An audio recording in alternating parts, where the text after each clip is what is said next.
ခိုင်မာဆုံးသောပြည်တော်စုတွေကဘာအရမှာပြုတ်ွယ်လျက်ရှိကြသည်အယူစာမျိုးလိုရာဆွဲကတခင်လျက်ရှိကြသည်လူမဲကလေးများအဖိုးပွားနဲ့တာတဲ့မိခင်ရတဲ့မအေးရသည်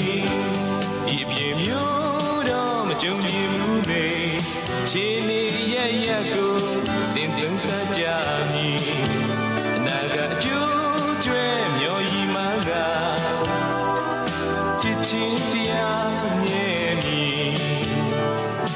ဤတော်စုကားတွေမကွဲမပြားပဲနှလုံးသားနဲ့တတိမူကြရင်ရတဲ့အေးရလိမ့်မည်